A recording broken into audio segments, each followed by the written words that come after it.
Hey everybody, how you doing? Welcome to the live stream. Jim here from the Side Hustle Shuffle. Special edition today.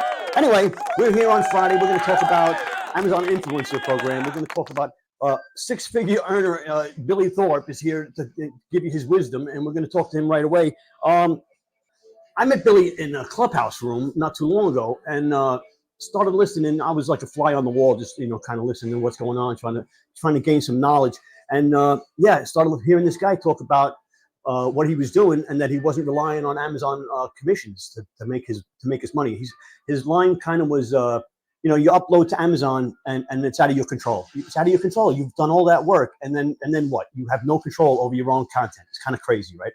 But he's found a way to keep control and to make money with it. So it's pretty cool. And then you probably are aware of the method. It's just the magnitude and the method and the way he goes about doing it. It's just enlightening. So we're going to welcome him right to the stage today. And here he is. This is Billy Thorpe. Hey, what's going on, Jim? Good to see you. How you doing, Billy? Welcome. Glad to have you. How you doing today? It's Friday. Good Friday. What you doing today? What's your normal morning routine like? Chaos. No, I'm just kidding. Well, man, I try to get up as early as I can. So about 4:30, 5 a.m. Try to get ready, get the dogs out, do the thing, get to the office, and start working on deals, and then doing videos, and then doing all the other stuff, community stuff, and then Clubhouse, and then trying to create content on other places. So yeah, man, we could dive into each piece of that, but I try to get started super early. And we live a certain lifestyle that my wife and I have chosen with our 5-year-old, with our son. And so I try to be home with him as much as possible. And so, yeah, man, I get started early and I get done early and get home. And, but yeah, still trying to do all the things. So that's why we're doing this kind of stuff, is just so we have the time freedom to do what we want when we want to do it. For sure. It's important. It was important to me. How I got into this was I wanted my wife to stay home and raise the kids. Same thing, it was like, how am I going to do that? You got 2 salaries coming in. All of a sudden, one of them wants to stay home, and you're making half your money. How are you supposed to survive on that in today's age when everything is going up, right? So it's crazy. But I kind of met you, and my path is similar to yours, where Chris Giles, Monty Weaver, and Dan Courier. Dan Courier. Yep. Dan Courier. I was going to his People of Video. He had a conference, and it kind of turned me on to this whole thing back in 2020. I should say, 2020. So yeah, what was your start to the show here? Yeah, man, it was kind of the same thing. So I owned a t-shirt printing business before this, and then 2020 came, that went way down pretty slow, canceled order after canceled order. I was kind of messing in the podcasting space with Niche Podcast. And then I partnered with another guy. And so we started doing this podcast, and we did it for 3 years, 140 episodes. And we were sponsored the entire time, basically after episode 5. And it was a lot of fun. So I was on Clubhouse talking to groups of creators about monetizing podcasts through sponsorship deals. And that's where I met Chris Giles. So Chris and I are one of the first people I talked to on that app. And then Monty Weaver. And they were like, dude, you got to check out this live stream thing on Amazon. You can go live, talk about the products around your house and make money. And I was kind of like, yeah, okay, whatever. And I kind of sat on it. And then they kept talking about how lucrative this was and how good of a stream of revenue this was as a content creator. And so that's when I really decided just to like, okay, let me look at it. Of course, I wasn't qualified because I wasn't an influencer at the time, and I didn't have a big audience. And so I just worked my tail off on Clubhouse, getting people. And luckily back then they didn't have any back chats or any of that stuff. So any way to connect with people was on to Instagram or to Twitter. And so I was just pushing people to my Instagram, having them follow me. And so I was just on there all day long, all the time, just creating content and getting people to come follow me so I could get enough followers and engagement on my Instagram to get approved for the Amazon Influencer Program. So I worked months just to get to that point, just to even get into the program. And then by that time, live streaming had kind of taken a dip, but shoppable content was the thing. And that's where I saw Dan Courier. He came on a podcast that I was hosting at the time. And, kind of off camera, he was telling me how much money he was making and all this stuff. And I was like, wait, dude, you're just creating videos about products? Like, this is insane. And so I think I was living in Puerto Rico at the time, and I created 30 product videos. And it was just stuff on my desk, my camera, my lights, all the crap I used, this microphone. And it started generating immediately somewhere between $375 to like $600 a month. And keep in mind, I'm a podcaster with sponsorship deals with a monetized YouTube channel, and that YouTube channel was creating nowhere near that amount a month. I think I made $800 a year off of that, more or less, a month. And so I was in Puerto Rico, middle of the ocean, couldn't get any products, definitely couldn't do any brand deals, but I was studying guys like Monty, who's jumped into the chat. Yep. I was studying guys like Dan. And then, I quickly realized like there's all these companies that sell product on Amazon that want creators to make videos about their product. And so when I came back to the States, I basically just said, man, I'm going to give myself 90 days. I'm going to give myself a 90-day window. And I told my wife this, and we were, kind of coming off of a big move, very expensive move. I'm like, I just need 90 days to just like give myself to figure this out.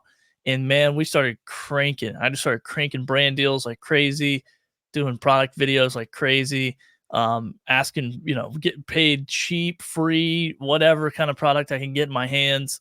And then, yeah, man. So then I just developed this business model and kind of this workflow that I think really is the kind of the little golden coin of my business is really the work model. It's not really the the opportunity to get brand deals and work with companies and sellers and all that is huge, but it's the organization of those things that really kind of let me scale and really scale the business to the way I wanted to. So yeah, man, that's kind of how I got into it. So I blame Monty, I blame Chris, I blame Chris I blame Chris over at Dealmaker or Dealcasters. I blame those guys. Oh yeah, Dealcasters. They're another two guys, Jim and Chris. Yeah. But I want to say hi to Monty while we got a second here. Monty's one of the guys that got us both involved into this. He had started a Facebook group. We were meeting on Fridays and really showed me a lot of ways to get started. And thank you, Monty, for that. Now that I got the opportunity to talk to you live. But it's interesting that because you knuckled down on the brand deal aspect, where most people, after they're done with the stuff in their house, they start investing money and buying products and, and hit or miss, and it's all like, but, so what made you not go that way, Well, I think there's multiple strategies within this space. And the thing is one, I didn't have money to invest. So that was pretty easy decision. Like, okay, we're not spending money to go make money because we don't have money to There you spend. go. So that was a pretty easy decision for me. But then also, I think I kind of quickly realized, and kind of just being an entrepreneur, and I've done a lot of different stuff, starting little businesses, little brands, working with people, affiliate programs, all kinds of different things. And I just realized that like people's businesses change. And if I rely solely on someone else's business to make me money, then I'm vulnerable. And I've already went through that in 2020 when I literally catered to one type of audience, one demographic. And then when that all came crashing down, I wasn't diversified enough to make a transition. And I didn't have the time to make a transition to serve other people within that t-shirt industry. Because there's people who still printed t-shirts for brands who sold online. I didn't have those connections. My stuff was all in person. And so I think I realized like I got to diversify more, and I have to control the email list, the book of business, and I cannot just rely on Amazon to place these videos for me. And then also the competition that happens on the carousel. So if I'm going out looking for super good qualified products, and so is 1,000 other people, well, it's probably a pretty good chance that we're all going to find those, and there's only 10 spots. So thousands of people, 10 spots to get on there. And so my mentality was, well, if I can get in relationship with brands, sellers, marketing agencies in a certain, marketplace, then I can do a frequency model. So I can do more videos, I can do low ticket, high frequency, move a lot of product in, get more placement on these carousels across Amazon. And that way, no matter what size brand, if I do a video about this cell phone case, well, then that's going to show up on not only the product listing potentially, but also potentially in those related products. So it's going to give me more exposures as a content creator and as an influencer to do more deals with other people, and I can build my portfolio super fast and not have to leave this office chair, or very seldom leave this office chair. So, and I get the model of go and qualify products and buy the product and do the thing. I also get the model of do everything in your house, go to your cousin's house, Airbnbs. I mean, we've heard all these strategies, people going to stores, which I don't think you should do that, and recording off the shelf. I mean, we've heard all kinds of crazy ways of people getting a lot of product videos. But once again, I don't care if I do 10,000 product videos. If Amazon decides, we're going to take your account away, we're going to take this carousel away, then I'm exposed. But right now, I set myself aside as a content creator to go, oh, if Amazon pulls the plug, if TikTok pulls the plug, if Walmart Creator pulls the plug, then I have a book of business of over 500 people right now that I can reach out to and say, hey, let's up that price just a little bit and I'll give you the video and you can have it, because they still need marketing material and they can host it themselves. So I think this has proved itself, and not that I'm the guy who's like, oh, I've told you so, but I think I told you so over the last couple months as we've seen these carousels go away. And I've literally seen reports of an 80% dip in revenue for some of these content creators. And we've seen that. So how do you dip. deal with what I call the Shark Tank of Facebook Marketplace, Facebook Messenger, where it's like me, pick me. I got a product here in this Facebook group, that Facebook group, and then like everybody's running towards and me, and DM me, and you're like fighting with all the other creators. And what bothers me is I don't even know if they want my type. Do they want my age group and a man, or do they want something different? And I'm wasting my time chasing these people around and fighting with other creators. How do you deal with that Shark Tank? Yeah, man, you'll never see me going in there and fighting in the comments or anything. I reach out. And so early on, what I did early on was I reached out to these companies and just said, hey, I'm a content creator, influencer, whatever, would love to work with you. And then I showed up and did the work. So that's a big thing. I showed up on time. I did it quick. Now, sure, we've been slow getting product videos done and all that stuff. And, stuff that takes like build time and install time will slow me down. But I think I showed up with quality video. I showed up with quality content, and I was able to do it quickly. And so I've built a reputation up over the last couple of years of like, oh, this guy is got a great camera, great setup, great lighting, and he gets stuff done super quick. And that's all about the efficiency of, being able to switch from camera to camera on my desk and push buttons and create a video in the amount of time it takes me. However long the video is, that's how much time it took me to make the video. Mine is probably 2 or 3 minutes on each end to prep the product or whatever. But most products I can move that quick on. And so I think it's just about, building your craft as a creator and as a content creator. And sure, there's some of those variables of this is the type of person we're looking for. This is the type of person we're not. And I think like that is going to be something that we have to navigate at different times to figure out what brands that we really can work with. Because there's product out there for everybody. I mean, there's millions of products on Amazon, and they're not just for the, young, like hip, like fresh skinned, college girls. Like, I think there's product out there for people that we relate to, like, Exactly. guys, 30s, 40s, 50s, 60s, like it's out there. We just maybe have to do a little more legwork to go find those deals. Now, as far as price, and some people are a better salesman than others. Some people have better speaking voice and can hook them a little better in the conversation. But a lot of guys, girls in the industry are hung up on price and how much they're charging for their videos, and they want to up it. So like what do you start at $1,000 and work your way down, and how low down? And isn't it about now volume, because now you want repeat business? So how do you hook them in and get them in there without insulting them and losing the deal because you asked for too much? Yeah, this is funny. So I think, and I've had like a 17-year career, or I'll say 17 years of exposure in the video production space. So either that's me personally, that's friends of mine owning production companies.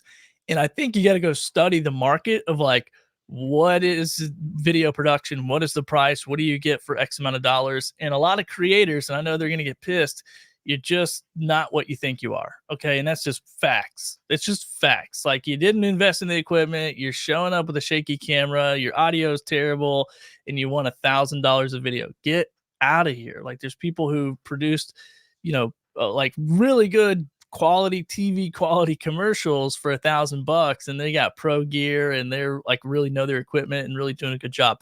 So I think that you got to understand the market that you're in as well. It's like, I work mainly with Chinese manufacturing companies, Chinese sellers, Chinese agencies. Okay. So I understand that this industry in China has been going on for a really long time.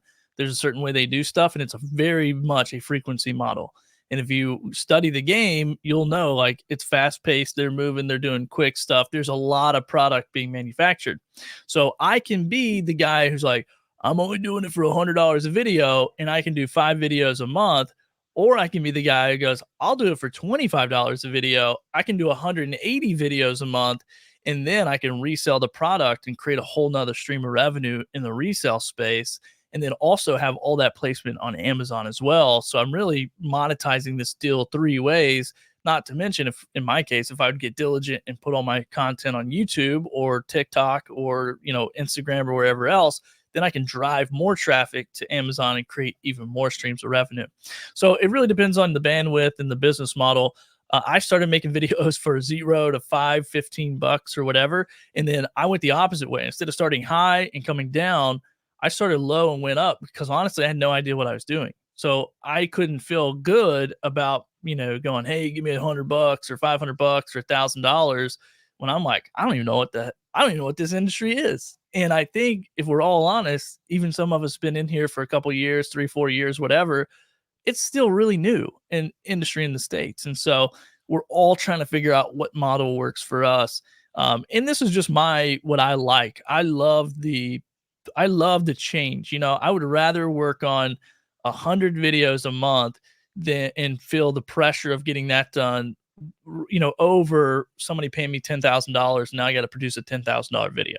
Like, and plus I have all these other reps and streams of revenue versus I got this one person paying me this one check.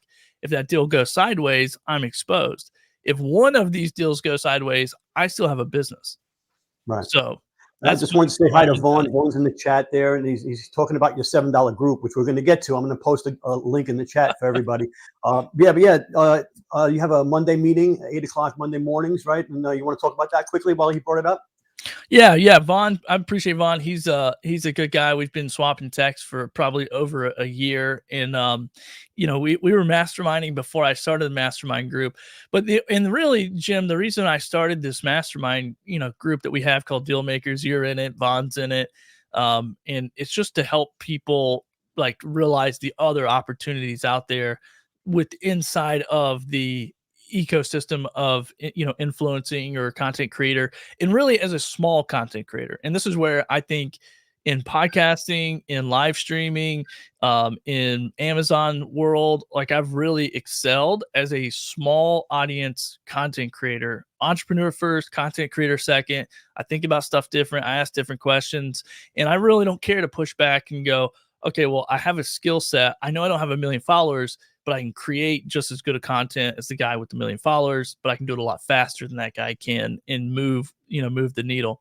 And so I'm just trying to help other content creators, really understand the business and understand there's different ways to make money with this rather than just, I'm going to upload as many videos as I can from my house, or I'm going to go spend, I saw somebody the other day on a Facebook page, like I spent $1,200 on product. And I'm like, wow, that is amazing. And I hope that you get that back. And like, what's the return time is my question, because you might put it out there. But it's like, will you get that money back? I don't know. You don't know either. And that's a weird business in my opinion. So the problem with that is it's up to Amazon whether they place your video. That's the problem. Yeah, exactly. So anyway, I started the membership group. I made it low ticket. So it's low ticket, and I'm pretty transparent with my business concepts. I'm like low ticket, low responsibility. I can get in there when I want, how I want, drop content, do a weekly call, and feel good about going to bed at night. Now, if I was, once again, somebody asked me the other day, why not $1,000 a month? I'm like, because dude, if I charge people $1,000 a month, I mean, I'm gonna be living in there. I'm gonna be so stressed that I'm not bringing enough value for them to recoup their $1,000 a month, then I'm gonna be like sweating bullets. My life will be miserable. But at $7 a month, I'm like, cool. You came in, you read some stuff, you didn't take action, you didn't make money, you leave. Like, take your $7 and go somewhere else. Like, I don't, you're not my person anyway. Right. And so, I think that's why I did it. And also, my inbox was like blowing up with questions. And I'm like, dude, I gotta find somewhere to host it, but then I got to pay for the place to host it. And so it's really just a low ticket, low responsibility offer to be able to cover the cost of the platform I'm hosting it on. So that's kind of my mentality about it. And I love helping people. So yeah, I No, I appreciate think you it's mentioning great. that. It's great to keep people accountable. It's not. It's just enough money to like like a cup of coffee basically. So to make you want to show up, and the value is there for sure. We're isolated people. We're in our office, we're in our basement, we're in our attic, wherever we're doing our content, and the wife don't know what I'm doing. The friends really don't understand what I'm doing. So it's like you need someplace you can bounce ideas off of. If you don't have that, you'll go nuts. You know. Yeah, Um, that's true. so the next thing now you got a pile of stuff, like you're sitting on a pile of stuff. So what do you do now? It's like Dude, I love this because I had this happen. I was in another studio space that I had rented, and I put shelves. I was like, I'm gonna get shelves on the side, so I did that. And dude, they quickly filled up, and then all of a sudden they're like almost like just I was about to die under a pile of product, and I was like, dude, I got to get rid of this stuff. And man, I tried a lot of different things. Like, I went to a pawn shop, had a guy from a pawn shop come out, take a look, and he's like, yeah, I'll take it all down to the pawn shop, put it in the back room, process it for 2 weeks, and I can make you an offer. And we all know how that's going to go. He's going to take 400 products, he's going to take it over there and offer me $20. So I was like, forget about it. And then I was like, I'm going to sell it on Facebook Marketplace. Well, in our area, Facebook Marketplace is a big dumpster fire. I haven't figured that out. And it's just like, is this available? If I see that one more time, I'm gonna croak. So then I was like, I don't know what to do with all this. And then I found a family who wanted to kind of get into reselling. So I sold them a bunch of stuff, probably a couple times. They bought just a whole lot of stuff off of me. And then, I called them back when I was ready for another, like a third round. And they're like, no, we're not doing that. The boys lost interest, whatever. And then I was kind of stuck. And once again, Clubhouse came in came in clutch for the save. I'm on Clubhouse. I'm talking to Gina, who's in our group. I'm talking to Cheryl, which is her co-host of their live show. And they're like, you got to check out Whatnot and see if you can sell it on there. And dude, I thought they were selling on Whatnot. I had no idea that they didn't sell on Whatnot. So I jump on Whatnot. I get approved for an account. I go live. I sell like 8 products in 5 minutes. And I'm like, and I just put it together like a 10 product show. And I'm like, maybe I should figure this out. And so now I think I've sold over 1,200 products on there, direct to consumer. Now I do have to ship everything, which it's not as bad as it sounds. I know some people are like, oh man, shipping is terrible. But it's a cool platform and it's a reselling platform. So it's like it creates a whole nother opportunity. And I have about 2,700 people over there who follow me who are buyers on the platform. And so, I could go make an investment into other products, liquidation trucks, different things like that, and have another piece of the business that's going out. And we're looking at some of that stuff too. And that's how I sell most of my stuff. And then whatever's left over, I try to sell it in my yard at a yard sale. And then whatever's left over, I just give it away. And I give a ton of stuff away too. And sometimes I'll even take product knowing who I'm giving it to, or I'll ask them first and then I'll give it to them. So. And the Whatnot thing, it's the value. I just want to mention the value of going to the groups like yours, the $7 group, Clubhouse groups. Like when I went to Dan Currier's People of Video conference in Albany, you get around people, you hear ideas, you find out what other people are doing. Like you said, you thought they were doing Whatnot. That was just an idea they threw out. You dove into it, and look what happened. It was just somebody, gave you an idea. If you're sitting alone in your room, you're not going to get those ideas from people. You're not going to find out what the next best thing is. And I took your advice. I took your link to Whatnot that you posted in the $7 group, and I got approved right away. Oh, so nice. Nice. I'm getting ready to go to my orientation or whatever tonight, and we'll see how it goes. But the same thing, I was exposed to Whatnot a long time ago when I was still doing the marketplace and having garage sales and stuff. But the shipping scared the crap out of me because I came from retail arbitrage, and shipping was a nightmare, returns and all that kind of stuff, on eBay. So I didn't want to do shipping. But then as I looked into it, it looks so simple. All you got to really do is get the weight right, and they're going to print you out the labels, and you just drop it off, and it looks Yeah. pretty simple. Yeah, man. So it's kind of interesting because you'll weigh everything before. And what I do, and you're supposed to weigh it with like packaging and everything, but you kind of can weigh a box and figure out what it costs, or what the weight is. So you can kind of you can do kind of quick math and add it on there. And a lot of times it's just the next tier up. So, and you'll kind of figure that out. Like if it's a pound, if it's a pound in 13 ounces, like I got to put this in the 2 to 4 pound category because that's what it's going to ship at. And so it kind of has it listed like that when you're putting it, and you can put it on it. They have a spreadsheet, and you can just, if you've got a system, you can export all your deals from your CRM or from your, your spreadsheet or whatever, and then just like copy paste those columns into their spreadsheet and make it a lot easier. So what I just did in my CRM is I have all that stuff listed now of like weight and everything. So I'm putting in the weight, and Amazon tells you the weight of the product. Now I may verify that weight before I upload it to Whatnot, but you can basically kind of fill out all that data that you need to resell it before you resell it. Retail price, what your sell price is, all that kind of stuff. And so anyway, I won't get too much in the weeds. We'll talk about that at a different place. But man, it's pretty fun. And then one tip for you, Jim, too, is to just save all your packaging from Amazon. And I don't spend any money on packaging. I don't spend any money on the packing supplies that you put inside of it. Only thing I've spent money on is tape, and that's it. Mhm. And so, in time, it's tape and time when it comes to reselling this product on Whatnot. And then another member of our group, Candace, I just saw she started her own in her local area, just her own resale Facebook group, and I think she probably got hundreds of people in there already, just like to say, hey, join me in this Facebook group. I'm going to list this stuff I get from Amazon. If you want it, you can buy it and come pick it up. So that's another thing. I love watching the group and watching people take action, and seeing things bounce off, blow up on them. It's just awesome to be part and just watch it happen. I think it's great.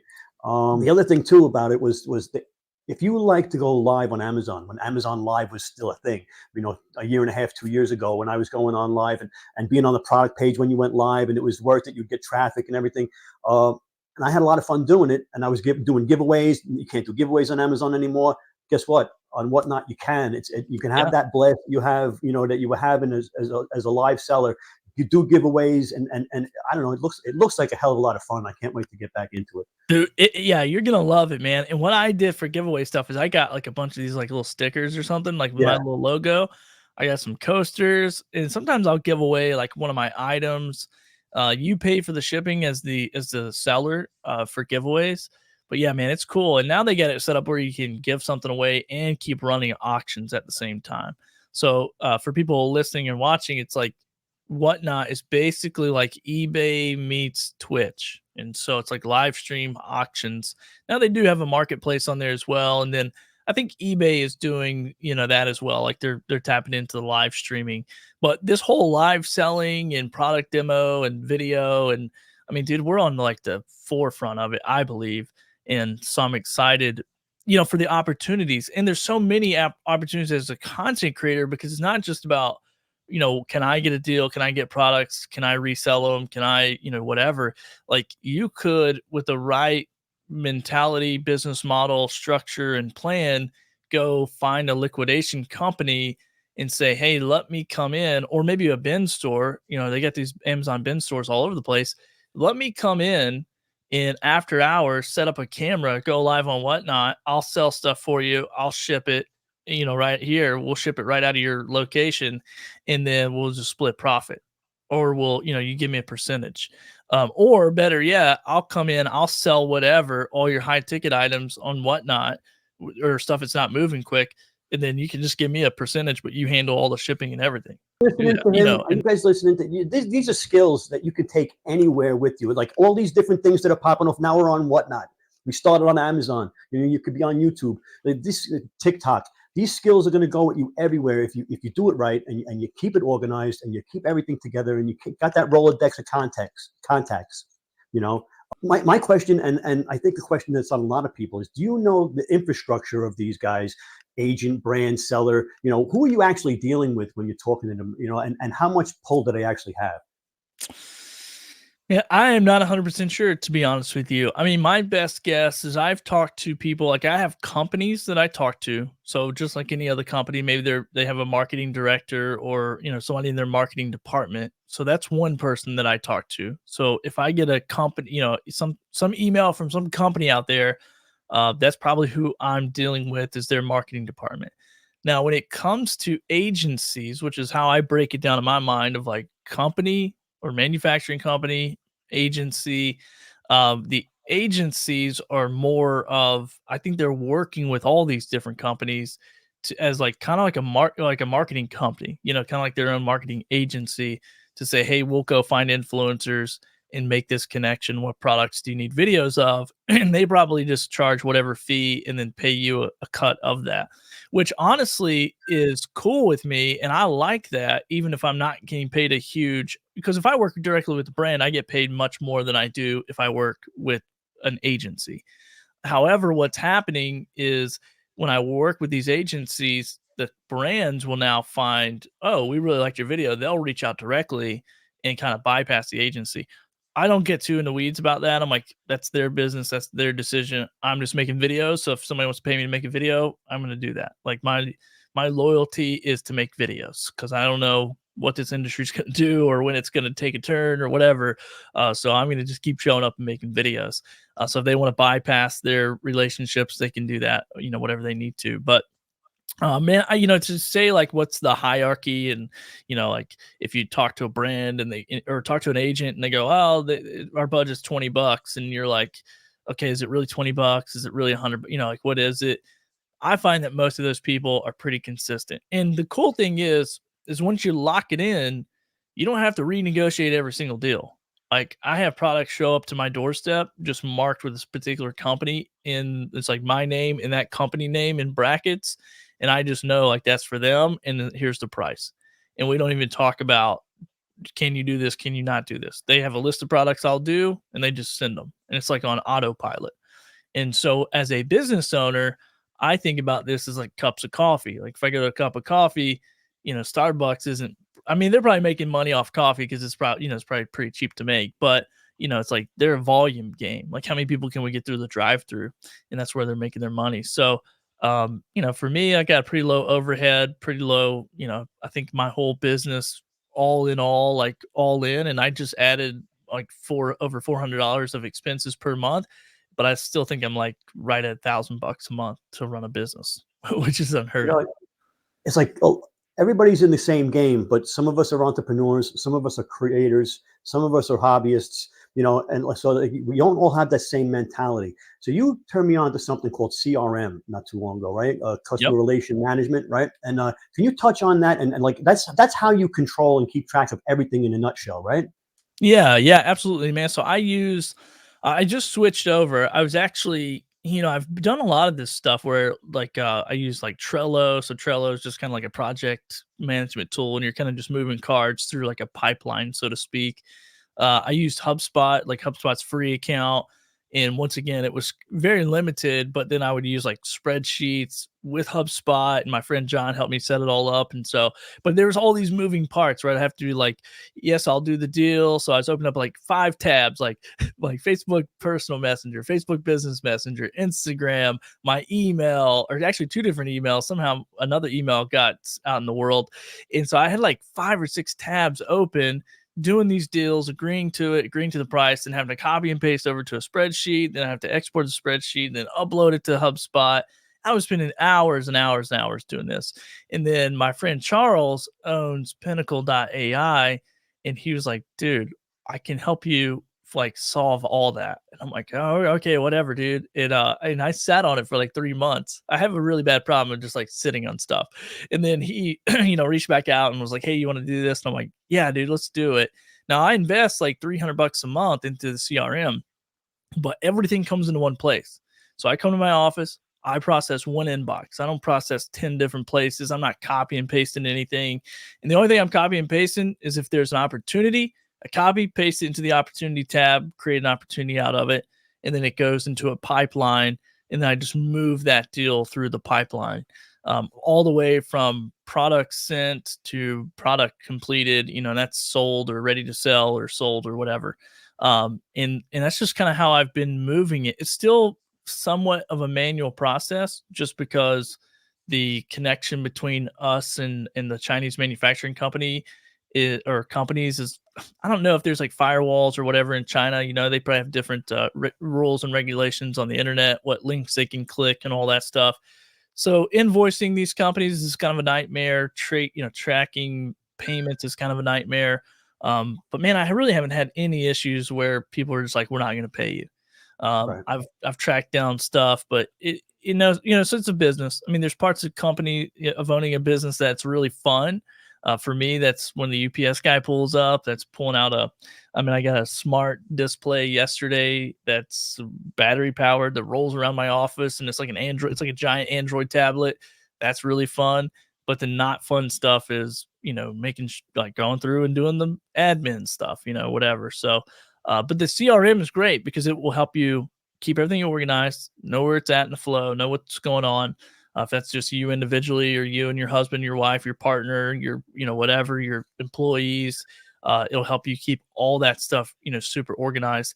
And then that CRM in particular is great because I host our mastermind group there. It's all under one dashboard. So I host our mastermind group. I host my websites there. I just built just had their VA team build me an online store that we're going to populate with products and different offers. Doing this type of stuff, like teaching other people how to do it. I mean, that's a product. That's being a content creator. I take this stuff I've tried out of my head. I put it into a course. I put it into a workshop. I put it into a mastermind group, and I resell that. And so I think as a content, no matter where you're at, if you're a content creator or entrepreneur or a mix of both, at the end of the day, what's the goal? If the goal is just to have fun and get free product, this is a world that you're going to love.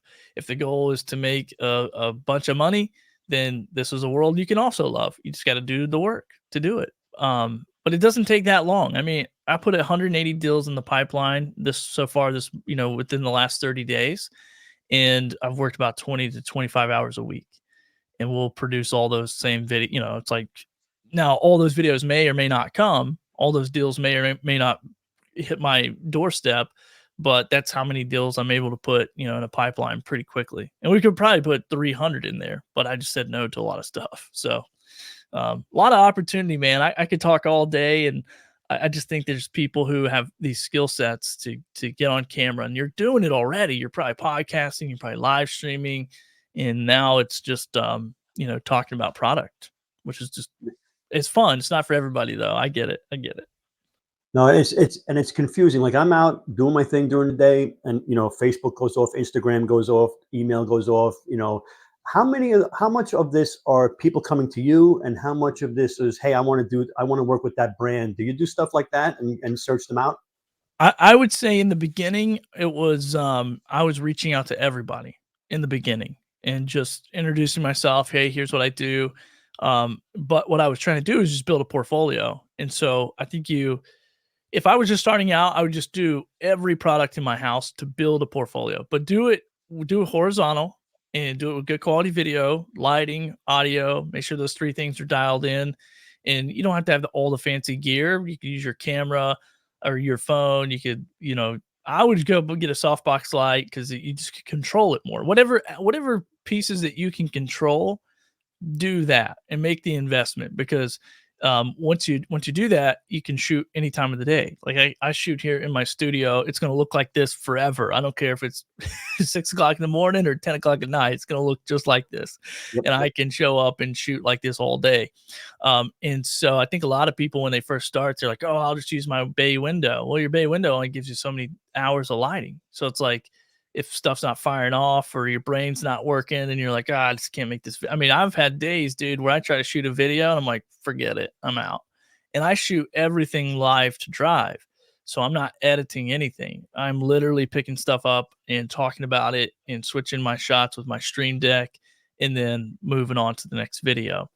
But anyway, I think that would be and I kind of lost the question there because I started blabbing about production stuff. Keep blabbing.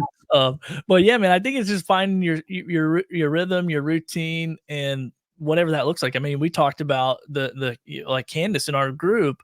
She's a mom of multiple kids or a couple kids, basketball. I mean, I see her Facebook is all over the place, like basketball and this and that. She's like a nurse practitioner, and it's like, dude, she still did 50 deals her first month being in the mastermind group. And I'm just like, golly, that's insane. And I'm happy because, it's one thing to say like, oh, this works really well for me and my personality and what I like to do, but it's really cool to see other people taking, and it's not huge things. It's little tweaks. It's like, Jim, you work a job, you work a W-2 job, which is amazing. It's consistent. It's income. This is a side hustle for you, which is amazing.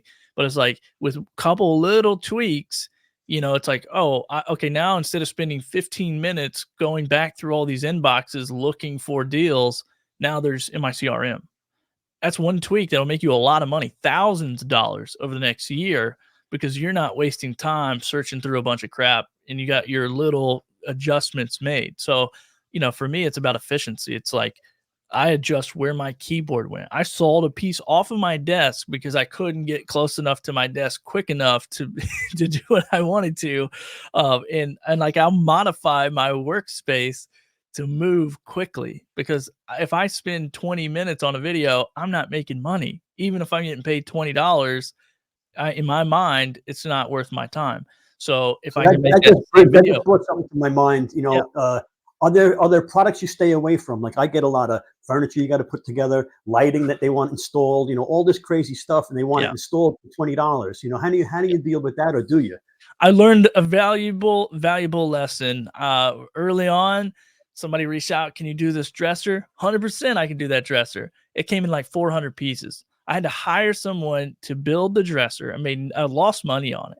No deal. They were mad. It took too long. Like the dresser was hard to get rid of. Like unless you love doing that stuff and you have a market where you can resell it pretty quickly, I just don't. And it just takes me too long. So I got, and I got 2 bed frames right now at the house that I need to build, that it's just taking too much time. And so I don't really do any installs anymore. I never do electrical installs because I don't want to die, because I don't know how to do that. But yeah, any big stuff, I stay away from it, because it's, especially for $20, unless I really want it, or I think I can resell it. Now, that's where I'll do, that's where I'll do stuff as well. So, I'm a handyman. I can do all of that stuff, but I'm not going to do it for $20. I get paid $150 an hour to do stuff like that in the world. I'm not going to do it for $20 and make their lives and whatever they're making off of me. Like I'm not a chump, Yeah. Now if you had a place where it's like, oh, I got this flea market, or I got like a contractor, or I got somebody who will buy the stuff, or somewhere where I can sell it. And then you have one fixture in your house where you're just like, beep, beep, beep, beep, beep, beep, and you're just taking stuff on and off. I don't know. Maybe there's a marketplace for anything, but yeah, I'm with you, man. I can't do it. And if I need to hear unboxing, I'll say, I'll do the unboxing for you if you want that, and if they don't want it, that's it. Yep, unless I want it, like you said, Yeah, same thing, man. I'm with you. And it's just being efficient. It's just working smarter and, and figuring that out. And now if they want to pay me $500, I'll do it, but they don't, so I won't. So how do you look at your analytics on Amazon? I don't care about Amazon. I literally will look at, I do look at the number every day just to see like, okay, like, is this doing anything? But I think I quickly realized after I uploaded, I started with 35 videos. I think I was making $300 to $600. And when I get to like 1,500 videos and I was like, oh, I'm making like $1,200-1,500. Like this math doesn't math. Like this doesn't make it, there's no opportunity here. Like they're going to throttle the shit out of this and there's nothing I can do about it. And so I think that's when I really, and also there was I won't say the name of the person, but there's somebody who's been in the program for a really long time. And they're like, let me know when you get to X amount of videos and you get to X amount of dollars per month, and tell me if it doesn't just stop, because they got to that place and it just stopped.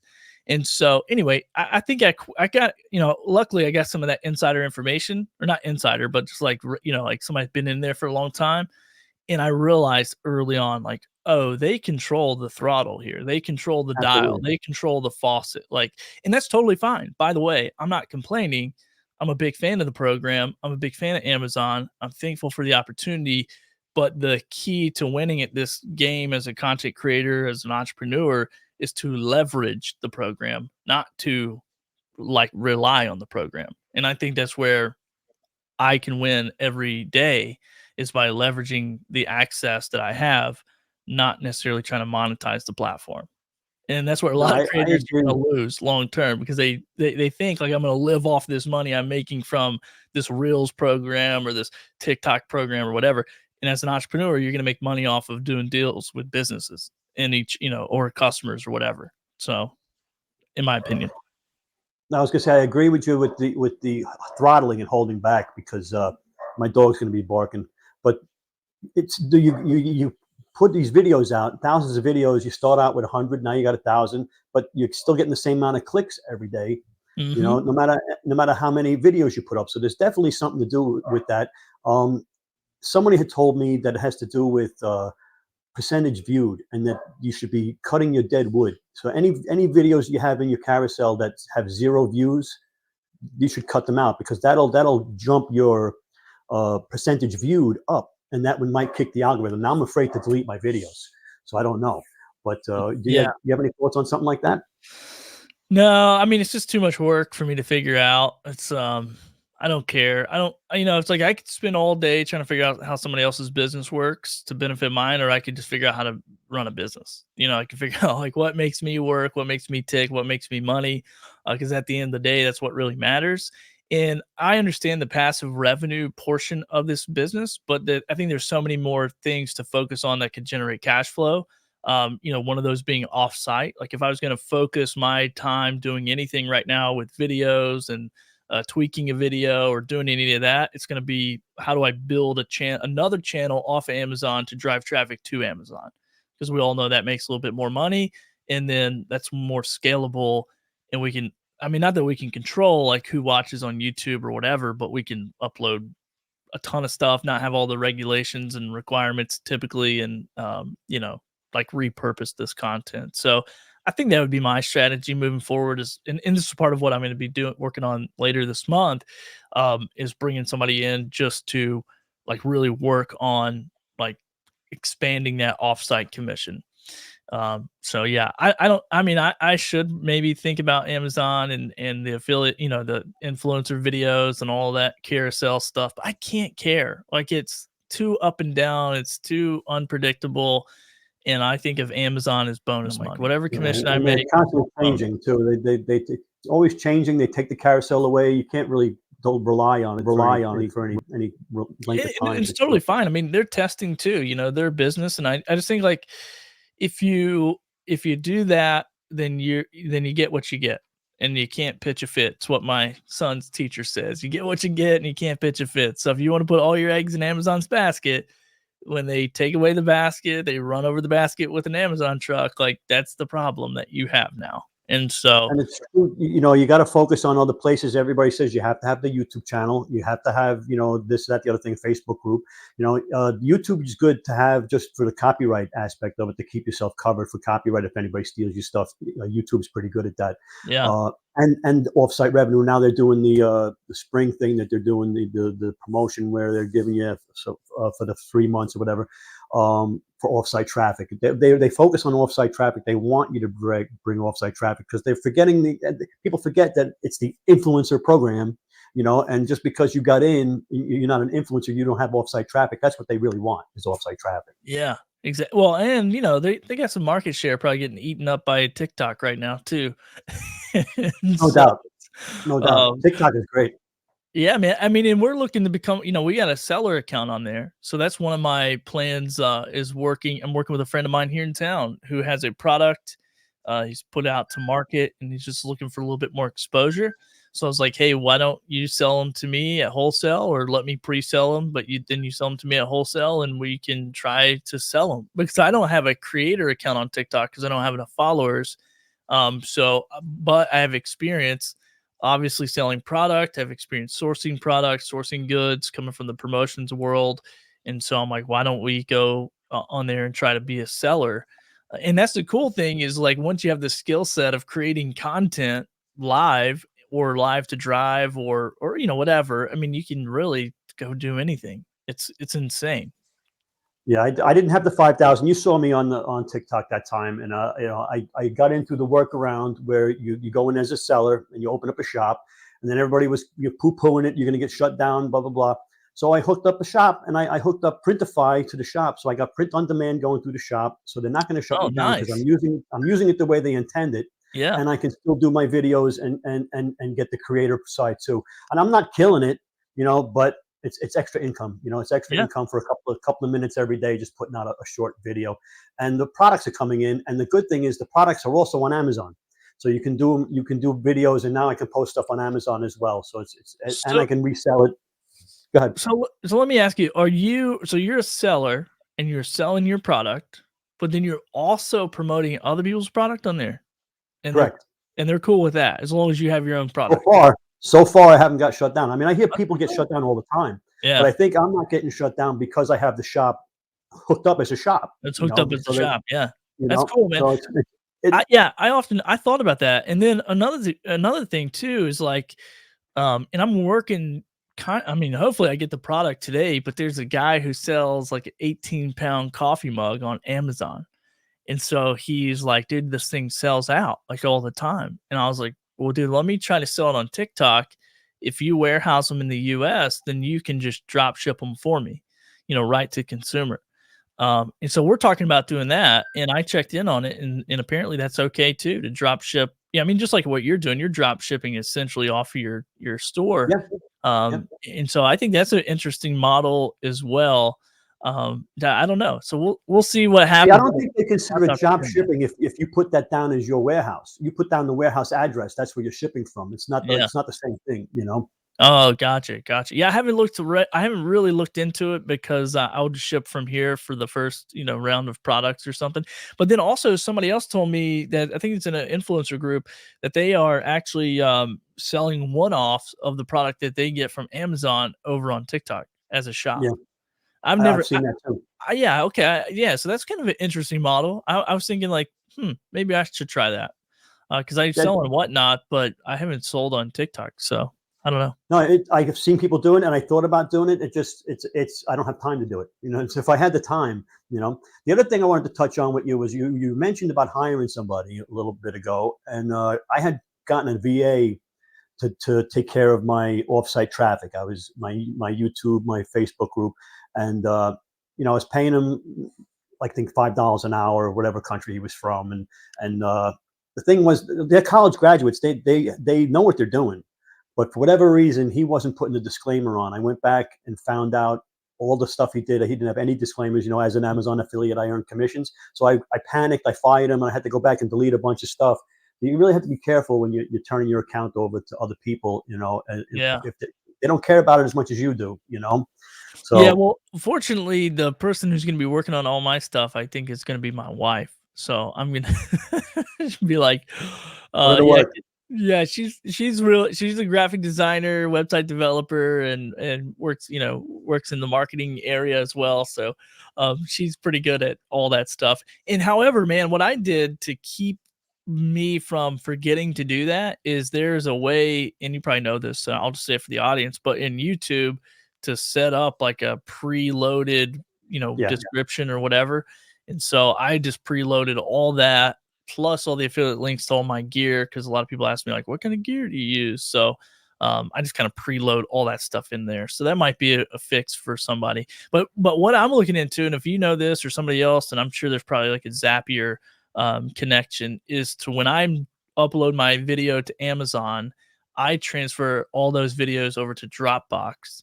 And so I'm looking for some system that will take it from Dropbox and immediately just upload it to YouTube without me having to go manually do that. So Wow. I think there's probably a Zapier connection to do that, but I'm hoping my CRM guy will either have that connection or figure it out for me. Oh, I'm So interested in that. Yeah, definitely yeah, interested because in that. can you imagine like you're done, you just upload it to Amazon, upload it to your Dropbox, and then it uploads it for you. I just don't know about the description and links and all that. I don't know how that would work, but yeah, man, I don't really get back. I mean, I'm terrible with offsite stuff, dude. I'm like terrible with it, and I need to be better because I'm we got to be losing. accountable, man. We got to be accountable. That's why I started my group. Sundays 9 o'clock, Tuesdays 8 o'clock. We meet and we just to keep each other accountable. You know, what did you do this week? What are you doing next week? Yeah, Just so you don't want to show up and say, you know, I didn't do it. You know, you got to say, just so you keep accountable. Because I do the same thing. I don't upload my stuff to YouTube. And that's where the money is, you know. I mean, if I can get that to click with the product videos, that's where the offsite traffic, that's where the money is going to come from. And that really, you gotta concentrate on the money making activities for sure. yeah, You know? for sure, man. Yeah, well, So, dude, go ahead.